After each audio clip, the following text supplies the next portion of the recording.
I'm Jay Taylor. I'm the author of a newsletter called Jay Taylor's Gold, Energy, and Tech Stock. And I'm also the host of a radio show called Turning Hard Times into Good Times that airs every Tuesday at 3 o'clock Eastern Time on the Voice America Business channel. I'm here at the Metals Investor Forum in Vancouver. It's May 2019. And I'm really pleased to be with Paul Cowley. He's the president and CEO of First Vanadium. It's a company that I do not currently cover.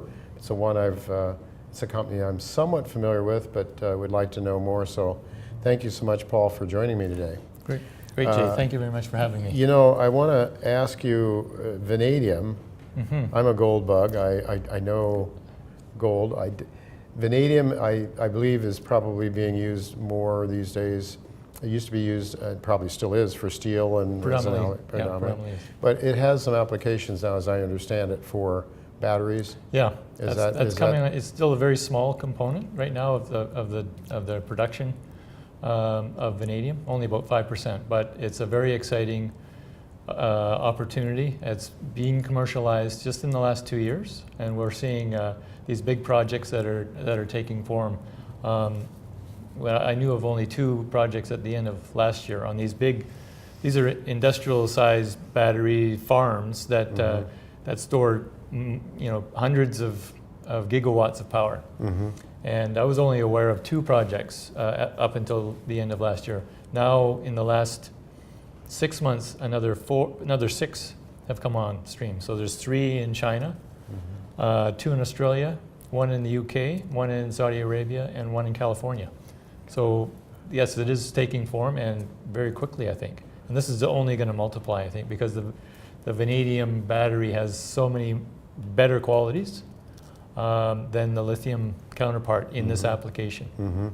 So would it allow you to store energy more efficiently? So I mean, one of the big problems with wind and solar and that sort of thing is you can only use it when it's there. Exactly, right. So if you can capture that and store it, is that the idea behind it? That's obviously one application, because a lot of these farms were built without storage in mind. They had to just collect and get it into the grid if they could. Now, wind and solar farm projects that are coming on now are using the vanadium battery, and the ones that hadn't built it are now looking to bring that storage in, because you're losing power.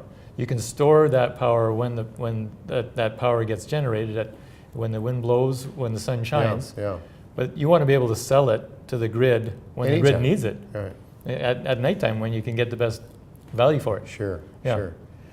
So, I mean, I haven't heard too much about this application yet. I mean, years ago, I knew a vanadium company that was trying to make a go of it. They had windmills and stuff too they were working with. And I'm not sure what happened. Maybe they were too early. I think so. And so now it's starting to have a lot of progress, technical progress has been made, I think, with battery technology over the last decade or so. Right? Well, these things were invented decades ago by NASA, in fact. And so it's really, the development has come to the point of commercialization. Okay, so your projects, talk to us a little bit about where are you exploring and developing? So the vanadium is the project that we have is right in the heart of mining country in Nevada. So we're actually in the Carlin gold trend. Oh, okay. Which is the best place in the world to be exploring and operating. You have all that infrastructure. We're 6 miles from a major highway or major rail hub, 30 miles away from 2 massive gold processing plants, Barrick and Newmont.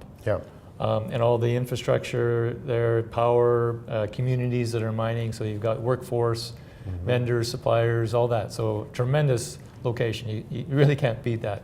Extraordinary. And then the deposit itself has a lot of great features that you're always looking for. Is something that's, shallow, near surface, and fairly flat lying, so you can actually open pit it at low cost. That's, in our case, that's what we have. So we've done. This was a deposit that was discovered by Union Carbide in the 60s. They drilled it, left it because it just didn't make it at the time, metal prices and the likes. We picked it up. We did 2 drill campaigns. And this is over the last 15 months since we've had it. Then 2 drill campaigns, did a resource calculation that we put out 2 months ago, which increased the grade, increased the the tons, increase the contained metal content. So now there's like 380 million pounds of vanadium in this deposit, and 80% of it's in the indicated level, so it's a high quality resource.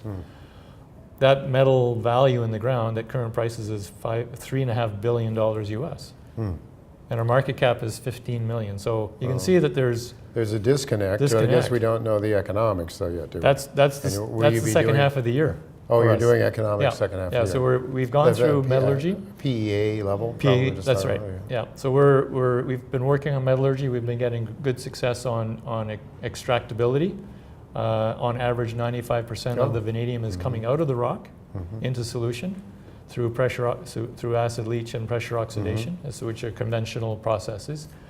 And then the second half is a solvent extraction part that takes it out of the solution, puts it into a product that you can sell.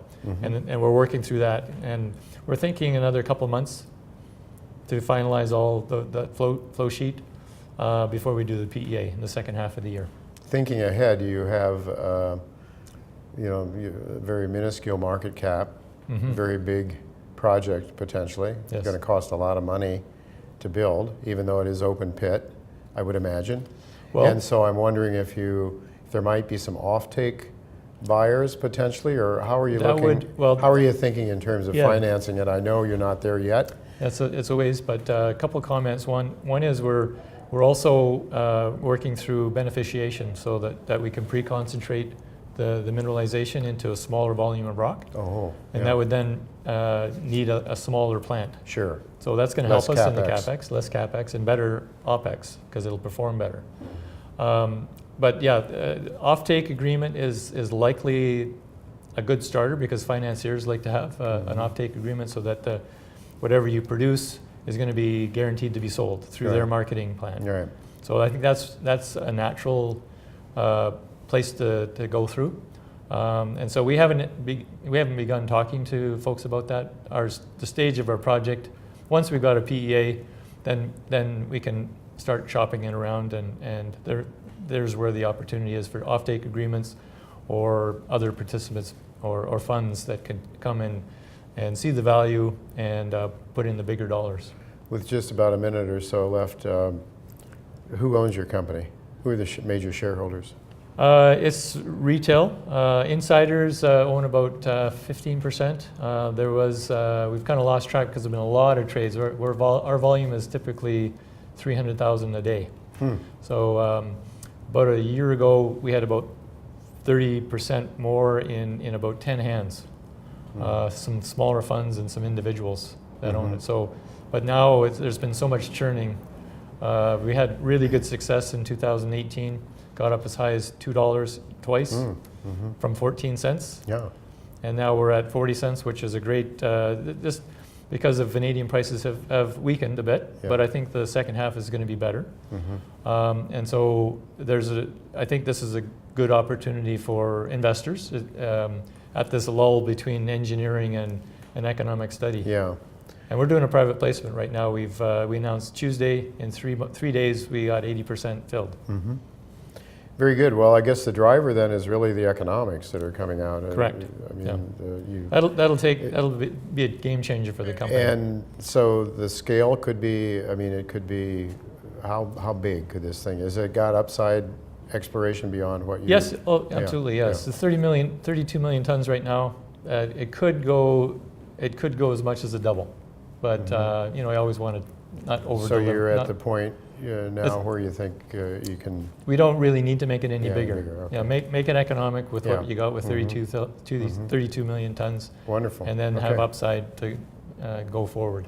Okay. Yeah. Paul, it's an interesting story, no doubt about it. Thank you, Jay. Thanks for having me. All the best to you. And thank you very much. We'll take a look at it.